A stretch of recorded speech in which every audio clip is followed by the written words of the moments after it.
Hello बच्चों, let us read this question. This question says, in which of the following compounds nitrogen exhibits highest oxidation state? और हमारे options हैं option A N3H, option B N2H4, option C NH2OH, option D NH3। So इस question में हमसे पूछा गया है कि इनमें से कौन से कंपाउंड में nitrogen highest oxidation state exhibit करता है। सो इस क्वेश्चन को सॉल्व करने के लिए हमें जो की कॉन्सेप्ट रिक्वायर्ड है वो है concept of oxidation number calculation. अब यहां पे अगर हम देखें तो हमारे पास ऑप्शन ए में गिवन है N3H। यहां पे हम नाइट्रोजन का ऑक्सीडेशन स्टेट y अज्यूम करते हैं।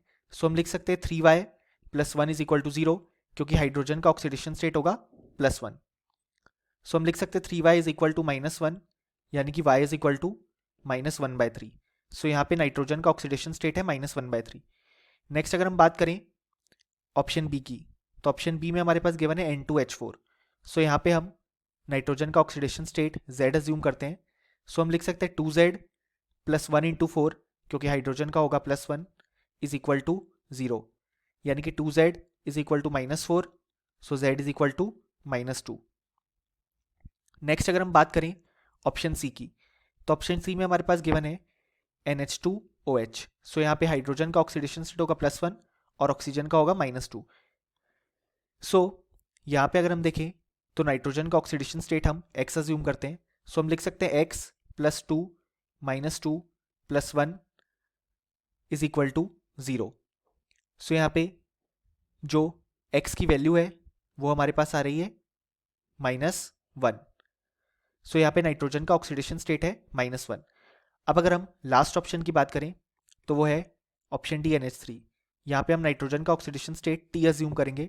सो हम लिख सकते हैं T + 1 × 3 = 0, क्योंकि हाइड्रोजन का ऑक्सीडेशन स्टेट है +1। सो T की वैल्यू आ गई -3। सो यहाँ पे हमने चारों का ऑक्सीडेशन स्टेट जो है वो फाइंड आउट कर लिया है। अब अगर हम यहाँ पे कंपैरिजन करें तो हम देख सकते हैं कि जो हाईएस्ट ऑक्सीडेशन स्टेट आ रहा है वो आ रहा है ऑप्शन ए में, क्योंकि सारे नेगेटिव में आ रहे हैं। अब हम जानते हैं नेगेटिव में जो नंबर जितना छोटा होता है वो असली में उतना ही ज़्यादा ग्रेटर होता है। सो ऑप्शन ए बिल्कुल करेक्ट हो जाएगा, इसके लिए हाईएस्ट ऑक्सीडेशन स्टेट आ रहा है, और option B, C and D incorrect हो जाएंगे। सो फाइनली हमें बोल सकते हैं कि इस क्वेश्चन का हमारे पास जो करेक्ट आंसर आया वो आया option A. Hope you understood it well. Best of luck.